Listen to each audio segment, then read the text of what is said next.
Hi everyone, welcome back to Watch It Played. My name is Rodney Smith and this is... Luke Smith. It sure is. Now we have a very simple episode here for you today. We're going to do a draw and somebody will win X-Wing Miniatures game. That's right. This has been sponsored by our sponsor, the Cult of the New. So we want to thank them for that. I also have a box here that we want to open. I do get asked on occasion for recommendations for games, and I usually don't give them.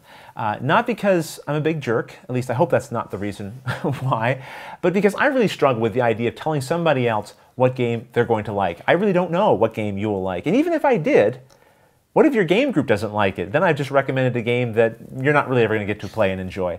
So that said, Christmas is coming. Lots of people are doing their Christmas recommendation lists and that sort of thing. What I have here is a game that I played recently, and I thought, you know what, this is something I would like to show to people as something to consider, possibly as a Christmas gift. Now, this was not sent to us by the Cult of the New for this segment. I ordered this game myself, and I just thought it's one I would like to share with you.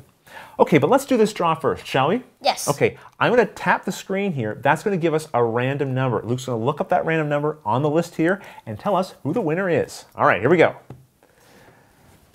Number 51. Ooh, that's easy. Is it? Okay. Well, not really. Luke's got to count it down on the list. Sometimes I have the list pre-numbered. I didn't this time. 51? Yes. Chris Fonchevisi? Oh, this is a more complicated last name. Chris Franchewiczks. You have won X-Wing, and we have slaughtered your last name, which I apologize for. But I'll send you a quick message and let you know that you won. I want to thank everybody who entered this contest. Let me just tell you very quickly about our sponsor. Remember, they have great prices. They don't ship internationally, which is a shame, but they have flat rate shipping prices to Canada and to the US. And if you save up and place an order of $150, the shipping is entirely free within North America. And of course, they have a great Sandy Points program, so every time you buy something, you get to collect these Sandy Points you can trade in later for direct discounts against future orders. So I'm going to just clear all this away, and then let's open up this box and see what's inside. And hey, I want to thank you guys for taking the time to visit the Cult of the New and check them out. I know you have a lot of different shopping options, so I appreciate that. And don't forget, when you're placing your order, you can search for and add the Watch It Played item. It doesn't cost any extra money, but it will double your Sandy Points for that order. All right, Luke, let's get inside of this box and see what's in there. All right. Okay, yes, I guess we can do it this way. Out come the fluffies and the game. Okay.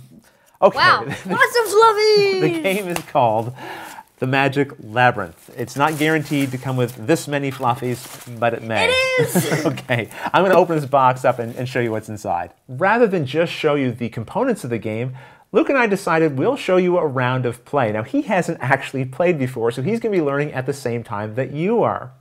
In the game, you play as magicians. So I'm the blue magician and Luke is the yellow one. And we're trying to be the first to collect 5 of the magical symbols. So from the bag, you draw one of the random tokens. I've drawn this flower here. Each token matches one of the spaces shown on the board. So we're both trying to get to the flower space first so we can collect this token. When you move your piece, you can go either forwards, backwards, left, or right, but you can't go diagonally. And to determine how far you can go, you have to roll a die. Luke, why don't you go first? Okay, 4. That's actually the highest you can roll on this die. The lowest is 1. So Luke, what direction would you like to travel in? 1, 2, 3. Oh, did you hear that? Yes. Okay, and you guys hopefully are seeing down here a little metal ball has dropped because these magician pieces are actually magnetized. So this ball was attached underneath of the board. And this means Luke now knows he cannot travel in that direction because your ball has to go with you to the destination spot. So I'm going to roll my die here. Okay, I rolled a 3. I'm going to go 1. Okay, I got 1 space and my ball dropped. But this tells me something, right? Now I know I can't travel directly to my left. Luke has also learned something for his magician and the route that he's going to have to take. Luke, why don't you go ahead and roll the die for your next turn? This time I'm not going the same route. Okay, that's probably a good idea. I'm going 1, 2, 3. Okay, now Luke's very close to the symbol. All right, my turn. Okay, 2. I'm going to go 1, 2. All right, I'm still good. Luke, go ahead and roll. A 1.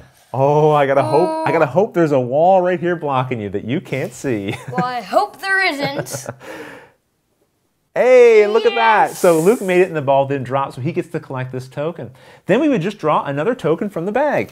Okay, like so. There's the eyeball. That's located here. It would be my turn. I would roll, and I would head towards the eyeball and try to get to it. Now, I'm sure some of you are curious how this is actually working. So I'm going to lift the top off the board here, and you'll see underneath there's another board here, and it's got all of these wooden pieces that you put in to the different spaces. Now, I just followed the recommendation in the book, but you can do this randomly. There are some rules about how they're placed, and the game comes with additional pieces for you to put in as well. This allows you to increase the difficulty if you feel like it's just too easy. Beyond that, once you've placed them all, you then spin this around several times, once you've put the cover on, of course. So then even the person who set the board up doesn't really know what direction to go in. Well, I think that is probably the fastest how to play video we've ever done. I hope you enjoyed getting a look at this game, and maybe you can see why I would recommend it for families or young children. But it does provide a memory challenge for older people, because some of us are already memory challenged, if you know what I mean. Well, listen, thanks again for entering into the contest. We'll have more of them in the future, but until the next episode, thanks for watching.